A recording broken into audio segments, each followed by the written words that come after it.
शारदा शारदाम्भोज वदनावदनाम्बुजे सर्वदा सर्वदास्माकं सन्निधिं सन्निधिं क्रियात्। या देवी बोधरूपेण मद्बुद्धिमदितस्तुषी सदा मां प्रेरयति वाचा तया तामेव संस्तुये। अद्य तावत्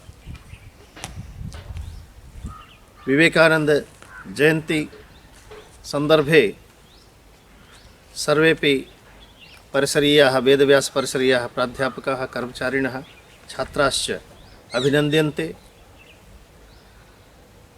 अनेन दिवसेन आरभ्य अस्माभिः प्रतिवर्षं परिसरे युवा प्रेरणा पक्षरूपेण समायोज्यते। अस्मिन् पक्षे मध्ये एकेचन महापुरुषाणां येषां केषाञ्चन महापुरुषाणां जयन्ती वर्धन्ती वा तेषां भवति, तेषां विषये चर्चां कृत्वा विचारविमर्शं कृत्वा यूनां कृते प्रेरणादानस्य कार्यक्रमः प्रचलति। किञ्च अस्मिन् वर्षे कोरोना कारणतः सर्वेपि छात्राः स्वस्वक्षेत्रे स्थित्वा एव अध्ययनं कुर्वन्तः सन्ति। तथापि कार्यक्रमस्तु भविष्यत्येव। यत्र सन्ति तत्रैव स्थित्वा युवा प्रेरणा पक्षस्य वयं समायोजनं कुर्मः। तत्क्रमे ये तावत् अस्माकं प्राध्यापकाः तेषां सर्वेषां कृते निवेदनं यत् स्वस्व अध्यापनेन सह प्रेरणापक्षे एतादृश विषयाणामपि चर्चां कुर्युः। कार्यक्रमान् स्वस्व अध्यापनेन सह कुर्युः इति। अद्य तावत् प्रारंभे विवेकानंद जयंती अस्ति। विवेकानंद जयंती से हमें प्रारंभ करते हैं युवा प्रेरणा पक्ष।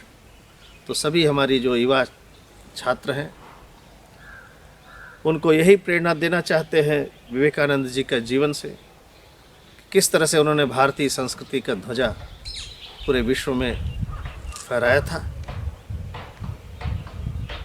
और विज्ञान और वेदांत दोनों को साथ साथ लेकर व्यक्तित्व निर्माण, चरित्र निर्माण की बातें उन्होंने कही थी, जिससे पूरा समाज एक समृद्ध समाज के रूप में, संस्कारित समाज के रूप में बन सकता है। इसमें युवाओं की महत्वपूर्ण भूमिका है। उनसे प्रेरणा लेकर हम इन चीज़ों को करेंगे और उनकी जीवनी को पढ़ें। और भी ऐसे उल्लेखनीय कई बातें हैं जो उन्होंने शिक्षा के विषय में, संस्कृति के विषय में, समाज के विषय में, चरित्र निर्माण के विषय में कहे हैं, उनका पालन करें। इसी बीच पक्ष में आता है नेताजी सुभाष चंद्र बोस की जयंती। सुभाष चंद्र बोस जी एक क्रांतिकारी, ओजस्वी राष्ट्र रक्षक के रूप में उभरे थे। उनका एक नारा, तुम मुझे खून दो मैं तुम्हें आज़ादी दूंगा, जिससे सभी देशवासी उत्तेजित हो गए थे। तो ऐसे ही प्रेरणा पुरुष सुभाष चंद्र बोस, जिन्होंने एक मार्ग दिखाया था किस तरह से हम अपनी मातृभूमि की रक्षा में अपने बलिदान देकर भी आगे बढ़ेंगे। इसी क्रम में बीच में गणतंत्र दिवस आता है। तो गणतंत्र दिवस के उपलक्ष्य में हम याद करते हैं बाबा राव भीमराव अंबेडकर को, जिन्होंने संविधान समिति के अध्यक्ष के रूप में एक ऐसा संविधान प्रस्तुत किया जो इतने वर्षों तक भारत को मार्गदर्शित करता रहा है।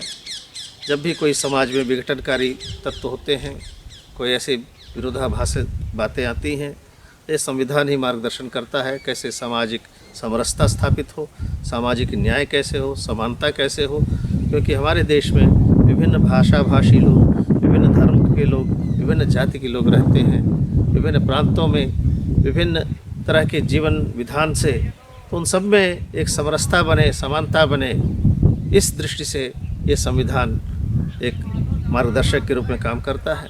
साथ ही जब गणतंत्र हुआ तो विभिन्न छोटे छोटे राज्यों में बटा हुआ हमारा देश था। जिसको एक सूत्र में पिरोने का काम सरदार वल्लभ भाई पटेल जी ने किया, जिसके कारण एक अखंड भारत की हम कल्पना कर सकते हैं।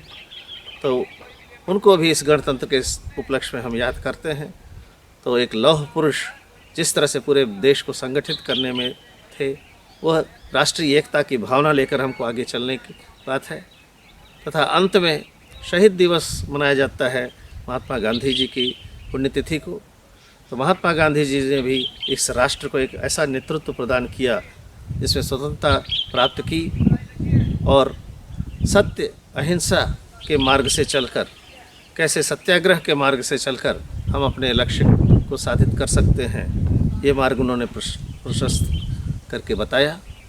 तो उनसे भी हमको कई प्रेरणा में उन्होंने न केवल स्वतंत्रता आंदोलन के साथ साथ शिक्षा के क्षेत्र में किस तरह की शिक्षा दी जाए, जिसमें छात्र केवल सैद्धांतिक पाठ न पढ़कर प्रायोगिक ढंग से भी वो कुशल हों, कार्य कुशल हों, कर्म करने में रुचि रखें, श्रम का महत्व दें, इत्यादि बातें उन्होंने जो समाज में जोड़ी है और कैसे समाज को एकजुट लेकर चलना है, इन सभी विषयों को लेकर इन पांचों महापुरुषों के बारे में इस पक्ष में हम चर्चा करते हुए आगे बढ़ेंगे।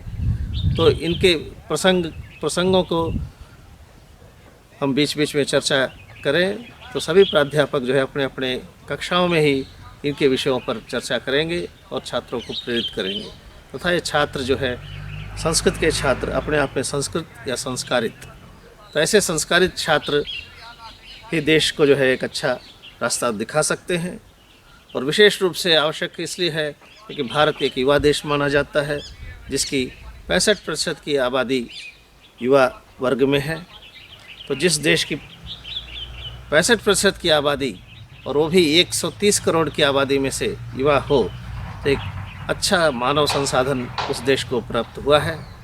तो ये युवा तभी देश के लिए उपयोगी हो सकते हैं जब ये विभिन्न दुर्व्यसनों से, नशाखोरी से और तरह तरह के चरित्रहीनता, अश्लीलता आदि वातावरण से अगर मुक्त रहें, क्योंकि अधिकांश लोग अगर इसमें लिप्त हो जाएंगे तो देश खोखला हो जाएगा, फिर युवा शक्ति नष्ट हो जाएगी। तो इसलिए ऐसे युवा जो कि इन व्यसनों से दूर हों, मुक्त रहें, ऐसे युवाओं की आवश्यकता है।